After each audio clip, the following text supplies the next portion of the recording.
Hello YouTube, എല്ലാവർക്കും time travel എന്ന ചാനലിലേക്ക് സ്വാഗതം. അപ്പോൾ ഇന്ന് നമ്മുടെ കൂടെ ഉള്ള ഒരു സ്പെഷ്യൽ വണ്ടിയാണ്, ഒരു ലെജൻഡറി ബൈക്കാണ് ഇന്ന് നമ്മുടെ കൂടെ ഉള്ളത്. നമ്മുടെ ഹീറോയുടെ സ്പ്ലെൻഡർ പ്ലസ് ആണ് ഇന്ന് നമ്മുടെ കൂടെ ഉള്ളത്.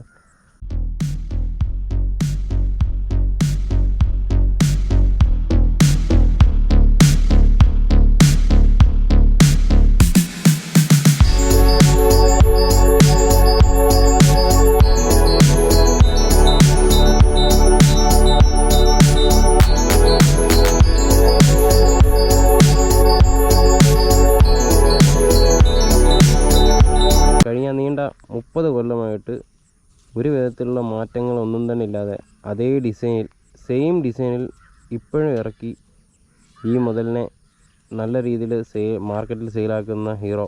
അവരുടെ കോൺഫിഡൻസ് സമ്മതിച്ചേ പറ്റത്തുള്ളൂ.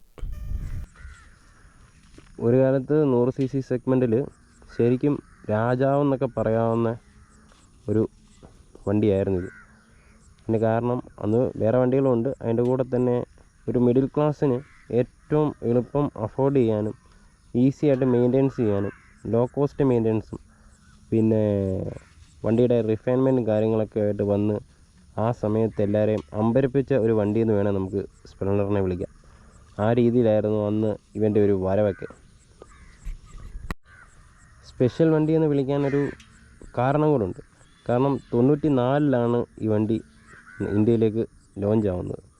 ആ സമയം മുതൽ ഇന്ന് 2024 ഈ സമയം വരെയും ഈ വണ്ടി സെയിൽസിൽ നല്ല രീതിയിൽ മുന്നോട്ട് നിൽക്കുന്നൊരു വണ്ടി തന്നെയാണ്.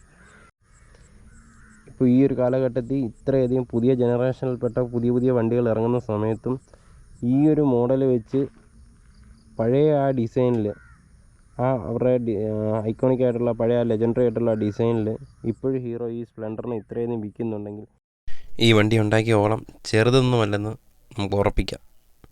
ഈ ഒരു മോഡൽ ആൾക്കാരുടെ ഇടയിൽ അത്രയധികം സ്ഥാനം പിടിച്ചിട്ടുണ്ട്. നമുക്ക് നമ്മുടെ വീഡിയോയിൽ പോകാം. നമുക്ക് ആദ്യം ഈ സ്പ്ലെൻഡറിൽ നമ്മുടെ സ്പ്ലെൻഡർ പ്ലസ് ആണ് നമ്മുടെ ഇരിക്കുന്നത്. അപ്പോൾ ഇതിൻ്റെയും കൂടിയ 2 വെർഷൻസ് ഉണ്ട്. എക്സ്ടെക് ഉണ്ട്, എക്സ്ടെക്കിൻ്റെ 2.0 ഉണ്ട്. അതിലൊക്കെ കുറേ അധികം അഡ്വാൻസ്ഡ് ആയിട്ടുള്ള കുറച്ചുകൂടി ഫീച്ചർ വരുന്നുണ്ട്. ലുക്കിലൊന്നും വലിയ കാര്യമായ വ്യത്യാസങ്ങളൊന്നുമില്ല. DRL കാര്യങ്ങളൊക്കെ അതിനകത്ത് വരുന്നുള്ളൂ. അപ്പോൾ നമുക്ക് ഈ വണ്ടിയിൽ എന്തൊക്കെ കൊടുത്തിട്ടുണ്ടെന്നുള്ളത് നോക്കാം.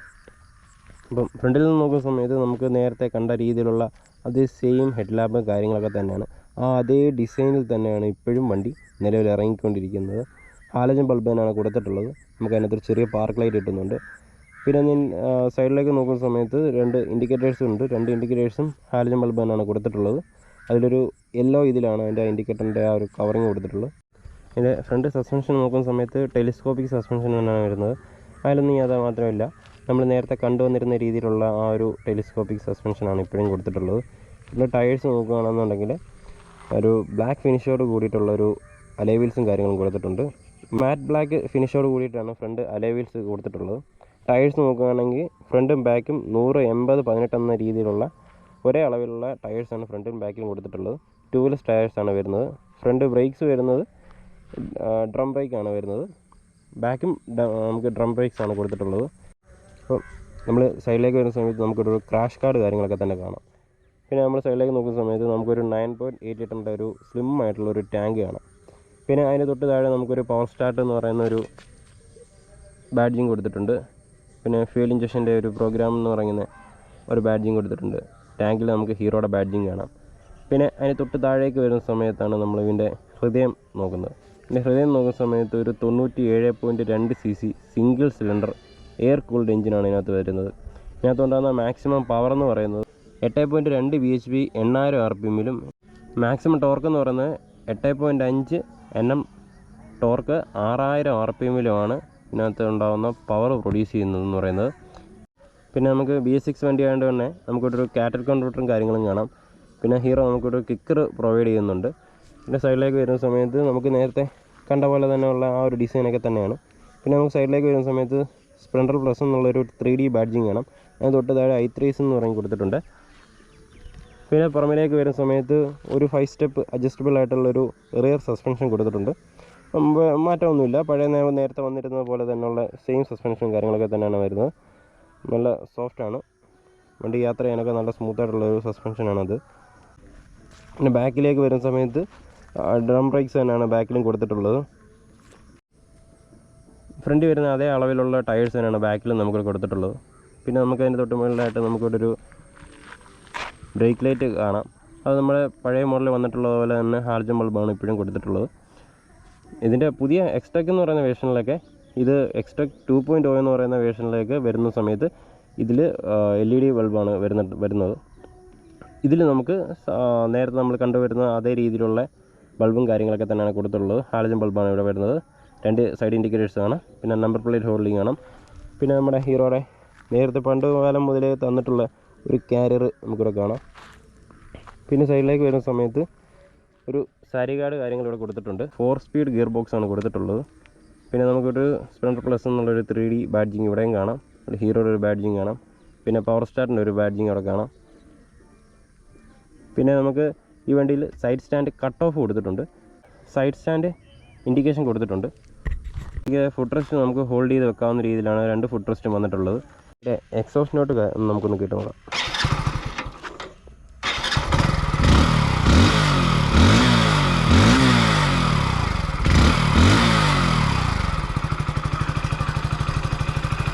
ഈ വണ്ടിയുടെ സ്വിച്ചസിലേക്കൊക്കെ നോക്കുന്ന സമയത്ത് വളരെ ബേസിക് ആയിട്ടുള്ള നമ്മൾ ഇതുവരെ കണ്ടുവന്നിട്ടുള്ള രീതിയിലുള്ള അതേ സ്വിച്ചുകൾ കാര്യങ്ങളാണ് കൊടുത്തിട്ടുള്ളത്. നമുക്കൊരു ഹൈ ബീമും ലോ ബീമും ഇവിടെ കിട്ടുന്നുണ്ട്. ഇൻഡിക്കേറ്ററിൻ്റെ സ്വിച്ച് ഉണ്ട്, ഹോണിൻ്റെ സ്വിച്ച് ഉണ്ട്, ഒരു സെൽഫ് സ്റ്റാർട്ട് ഉണ്ട്, പിന്നെ i3 ഓണും ഓഫും വരുന്നുണ്ട്. പിന്നെ നമുക്കിവിടെ ഹീറോ നമുക്കിവിടെ ഒരു ചാർജർ പ്രൊവൈഡ് ചെയ്യുന്നുണ്ട്. ഒരു USB ടൈപ്പ് ചാർജർ നമുക്കിവിടെ പ്രൊവൈഡ് ചെയ്യുന്നുണ്ട്.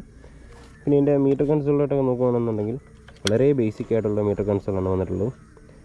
പിന്നെ നമുക്കൊരു i3 ഒരു ചെറിയൊരു ഇൻഡിക്കേഷൻ വരുന്നുണ്ട്. പിന്നെ സൈഡ് സ്റ്റാൻഡ് ഒരു ഇൻഡിക്കേഷൻ വരുന്നുണ്ട്. പിന്നെ എൻജിൻ വാൻ ലൈറ്റ്സ് വരുന്നുണ്ട്, ന്യൂട്രലിൻ്റെ ഒരു ലൈറ്റ് വരുന്നുണ്ട്. പിന്നെ നമുക്കൊരു ഹൈ ബീമിൻ്റെ ഒരു ലൈറ്റും വരുന്നുണ്ട്. പിന്നെ അതിൻ്റെ ടേണിങ് ഇൻഡിക്കേറ്റേഴ്സ് ഇത്രയേ ഉള്ളൂ. പിന്നെ മീറ്ററിൽ നോക്കുന്ന സമയത്ത് നമുക്കൊരു സ്പീഡോമീറ്ററും ഒരു ഓഡോമീറ്റർ മാത്രമാണ് വന്നിട്ടുള്ളൂ. പിന്നെ നമുക്കൊരു ഫ്യൂവലിൻ്റെ ഗേജ് കൂടെ വന്നിട്ടുണ്ട്. ഇത്രയൊക്കെ മാത്രമേ നമുക്ക് ഈ വണ്ടിയിൽ വന്നിട്ടുള്ളൂ. ഇവിടെ സീറ്റിലേക്കൊക്കെ നോക്കുന്ന സമയത്ത് നല്ല കുഷ്യനായിട്ടുള്ള ലോങ് ആയിട്ടുള്ള ഒരു സിംഗിൾ സീറ്റാണ് വരുന്നത്. നേരത്തെ നമ്മൾ കണ്ട പോലെയുള്ള ഒരു നല്ല സീറ്റും കാര്യമാണ് കൊടുത്തിട്ടുള്ളത്. നല്ലൊരു ഡീസൻ്റ് ആയിട്ടുള്ള ഒരു സീറ്റ് കവറും കൊടുത്തിട്ടുണ്ട്. പിന്നെ നമുക്കിനി വണ്ടിയിലേക്ക് കയറി ഇരുന്നുകൊണ്ട് സംസാരിക്കാം. വണ്ടിയിലേക്ക് കയറിയ സമയത്ത് വണ്ടിയുടെ ഗ്രൗണ്ട് ക്ലിയറൻസ് എന്ന് പറയുന്നത് 165 mm ആണ് വണ്ടിയുടെ ഗ്രൗണ്ട് ക്ലിയറൻസ് വരുന്നത്.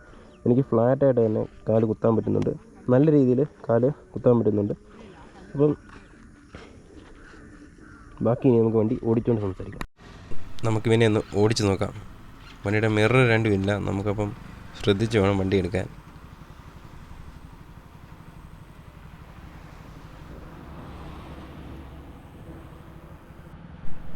ഈ വണ്ടി നമ്മൾ ഒത്തിരി വലിച്ചെടുക്കുന്നൊന്നുമില്ല, നോർമലായിട്ടുള്ള സ്പീഡിലാണ് പോകുന്നത്.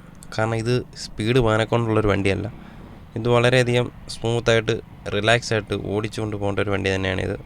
അത്രയും ഫീൽ ചെയ്ത് ഓടിക്കേണ്ട ഒരു വണ്ടി തന്നെയാണിത്. പഴയ സ്പ്ലെൻഡർ ഓടിച്ചിട്ടുള്ള ആൾക്കാർ ഈ വണ്ടിയിലേക്ക് വന്ന് ഈ വണ്ടി ഓടിക്കുന്ന സമയത്ത് തീർച്ചയായും നിങ്ങൾ 1-2 കാര്യങ്ങൾ മിസ് ചെയ്യും. അതിൽ മെയിനായിട്ട് ഇതിനകത്ത് നമ്മൾ മിസ് ചെയ്യുന്നതെന്ന് പറഞ്ഞാൽ ഈ വണ്ടിയുടെ ഒരു എക്സോസ്റ്റ് സൗണ്ടാണ്. പഴയ വണ്ടിയിൽ ഓടിച്ചിട്ടുള്ളവർക്കറിയാം അതിൻ്റെ ഒരു എക്സോസ്റ്റ് സൗണ്ട് എന്ന് പറയുന്നത് കുറച്ചൊരു ഗ്രണ്ട് ഫീൽ ചെയ്യുന്നൊരു എക്സോസ്റ്റ് സൗണ്ടാണ് നേരത്തെ വന്നുകൊണ്ടിരുന്നത്. വണ്ടി നമ്മൾ കിക്കറൊക്കെ അടിച്ച് സ്റ്റാർട്ട് ചെയ്യുന്ന സമയത്ത് ഒരു കേൾക്കാൻ ഒരു പ്രത്യേകതരം സുഖമുള്ള രീതിയിലാണ് ആ ഒരു പഴയ സൈലൻസറിൻ്റെ ഒരു സൗണ്ട് വണ്ടിയിൽ നിന്ന് വന്നുകൊണ്ടിരുന്നത്. പിന്നെ ഇതിനകത്ത് രണ്ടാമത് വരുന്ന കാര്യം എന്ന് പറഞ്ഞു കഴിഞ്ഞാൽ ഇതിൻ്റെ ഒരു റൈഡിങ് ഫീല് തന്നെ പഴയ വണ്ടിയിൽ നിന്ന് ഒരുപാട് മാറ്റം ഈ വണ്ടിയിലേക്ക് വന്ന സമയത്തുണ്ട്. ഈ വണ്ടിയുടെ സൈലൻസറിൻ്റെ ഒരു സൗണ്ടൊക്കെ നോക്കുന്ന സമയത്ത് വളരെയധികം സൈലൻ്റ് ആയിട്ടുള്ളൊരു സൗണ്ടാണ് നമുക്ക് വരുന്നത്. പഴയ വണ്ടിയുടെ ആ എക്സോസിൻ്റെ സൗണ്ടും വണ്ടിയുടെ ആ റൈഡിങ്ങിൻ്റെ ഒരു കംഫർട്ടൊക്കെ എന്ന് പറഞ്ഞാൽ അത് ആ വണ്ടിക്ക് മാത്രമേ കിട്ടത്തുള്ളൂ. ഇതിലേക്ക് വരുന്ന സമയത്ത് ഇതൊരു പുതിയ ജനറേഷൻ പെട്ട വണ്ടി എന്ന് വേണമെങ്കിൽ പറയാം. കാരണം ഇതിനകത്ത് പഴയ ആ ഒരു ഡിസൈൻ മാത്രമേ ഹീറോ കൊണ്ടുവന്നിട്ടുള്ളൂ, ബാക്കി എല്ലാവരും നല്ല രീതിയിൽ അപ്ഗ്രേഡ് ചെയ്തിട്ടുണ്ട്.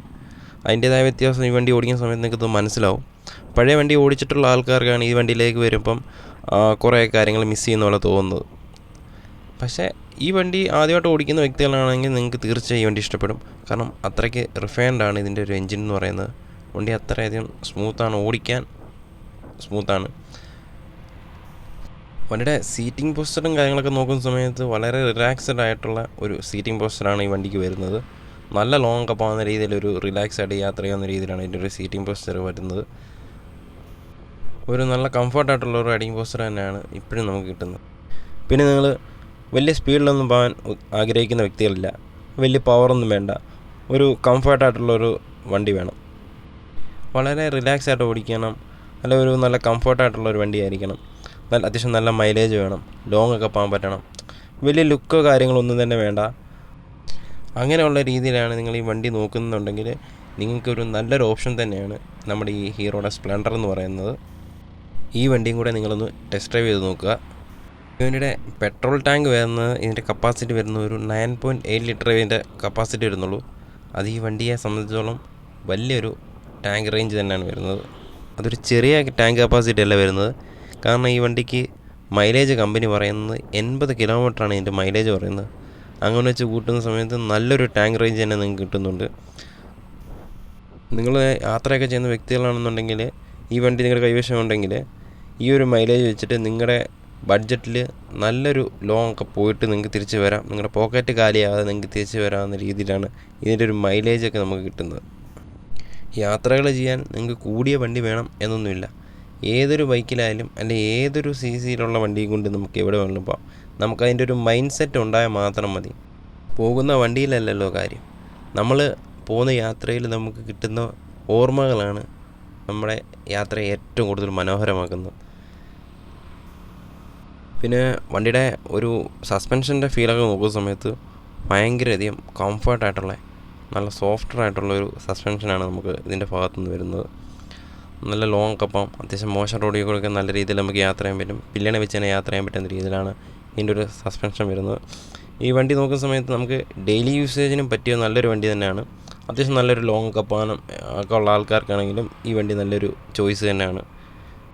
വണ്ടിയുടെ ബ്രേക്കിൻ്റെ ഭാഗത്തൊക്കെ നോക്കുന്ന സമയത്ത് കുഴപ്പമില്ലാത്ത നല്ല രീതിയിലൊരു ബ്രേക്കും കാര്യങ്ങളൊക്കെ നമുക്ക് കിട്ടുന്നുണ്ട്. വണ്ടിക്ക് ഡ്രം ബ്രേക്സാണ് വരുന്നതെങ്കിലും വണ്ടിയെ പിടിച്ചു നിർത്താൻ രീതിയിലുള്ളൊരു ബ്രേക്സൊക്കെ നമുക്ക് ഈ വണ്ടിയിൽ നിന്ന് കിട്ടുന്നുണ്ട്. പിന്നെ ഇതിൻ്റെ ക്ലച്ചിൻ്റെ ഫീലൊക്കെ നോക്കുന്ന സമയത്ത് അത്ര അങ്ങ് സോഫ്റ്റ് അല്ല, എങ്കിലും വലിയ കുഴപ്പമില്ല. നമുക്ക് നല്ല രീതിയിൽ തന്നെ കുഴപ്പമില്ലാതെ യൂസ് ചെയ്യാവുന്ന രീതിയിലാണ് അതിൻ്റെ ഒരു ക്ലച്ച് ഫീലൊക്കെ വരുന്നത്. ഗിയർസിലൊക്കെ നോക്കുന്ന സമയത്ത് വളരെ അധികം ഷാർപ്പായിട്ടുള്ളൊരു ഗിയറൊക്കെ തന്നെയാണ് നമുക്ക് കിട്ടുന്നത്. വണ്ടിയുടെ ഒരു കംഫർട്ടായിട്ടുള്ളൊരു സ്പീഡ് എന്നൊക്കെ പറയുന്നത് ഒരു 60 മൈൽ സ്പീഡൊക്കെയാണ് വണ്ടിയുടെ ഒരു കംഫർട്ടായിട്ടുള്ളൊരു സ്പീഡ് എന്ന് പറയുന്നത്. നിങ്ങൾക്ക് ഇതിൽ വേണമെങ്കിൽ പുഷ് ചെയ്യാം. ഒരു 90-100 വരെയൊക്കെ നമുക്ക് ഈ വണ്ടിയിൽ ടോപ്പ് എൻഡ് കയറാവുന്നതാണ്. പക്ഷേ ആ സമയത്തൊക്കെ വണ്ടിക്ക് അത്യാവശ്യം നല്ല രീതിയിലൊരു വൈബ്രേഷൻസൊക്കെ നമുക്ക് ഫീൽ ചെയ്യുന്നുണ്ട്. ഈ വണ്ടിയിലൊന്നും അത്ര സ്പീഡ് നമ്മൾ ഒരിക്കലും റെക്കമെൻഡ് ചെയ്യത്തില്ല. കാരണം ആ ഒരു ടോപ്പ് സ്പീഡിലൊക്കെ പോകുന്ന സമയത്ത് ഒരു സഡൻ ബ്രേക്ക് ഇടേണ്ട വന്നാൽ ആ ഒരു സ്പീഡിനെ പിടിച്ചു നിർത്താനുള്ള ബ്രേക്സ് ഒന്നും ഈ വണ്ടിയിൽ നമുക്ക് ഇപ്പം നിലവിൽ കിട്ടുന്നില്ല. ഈ വണ്ടി നമുക്ക് നല്ലൊരു ഡെയിലി യൂസേജിന് പറ്റിയൊരു വണ്ടി തന്നെയാണ് ഈ വണ്ടി. പിന്നെ നമ്മുടെ ഈ വണ്ടിയുടെ പ്രൈസിലേക്ക് നോക്കുന്ന സമയത്ത് വണ്ടിയുടെ എക്സ്-ഷോറൂം പ്രൈസ് വരുന്നത് ഒരു 77,000 രൂപയോളം എക്സ്-ഷോറൂം പ്രൈസ് വരുന്നുണ്ട്. വണ്ടി ഓൺ റോഡ് വരുന്നപ്പോഴത്തേക്ക് നമുക്കൊരു 93,000 സംതിങ് രൂപയോളം ഓൺ റോഡ് വരുന്നുണ്ട്. പിന്നെ ഇതിൻ്റെ സർവീസ് ചാർജ് കാര്യങ്ങളൊക്കെ വരുന്നത് ഫസ്റ്റ് സർവീസ് വരുന്ന ഒരു 500 കിലോമീറ്ററിലേക്കാണ് ഇതിൻ്റെ ഫസ്റ്റ് സർവീസ് എന്ന് വരുന്നത്. വലിയ റേറ്റൊന്നും തോന്നുന്നില്ല, ഒരു 200-250 രൂപ ആ റേഞ്ചിലൊക്കെ ആവുന്നുള്ളൂ. അപ്പോൾ വളരെയധികം ലോ കോസ്റ്റാണ് വണ്ടിയുടെ മെയിൻ്റനൻസ് എന്ന് പറയുന്നത്. നമുക്ക് ഈസി ആയിട്ട് ഈ വണ്ടി മെയിൻ്റനൻസ് ചെയ്യാം. അത്രയധികം മെയിൻ്റനൻസ് കുറവാണ് ഈ വണ്ടിയെ സംബന്ധിച്ചിടത്തോളം. അപ്പോൾ ഈ വണ്ടിയുടെ വിശേഷങ്ങൾ ഇത്രയൊക്കെ തന്നെ ഉള്ളൂ.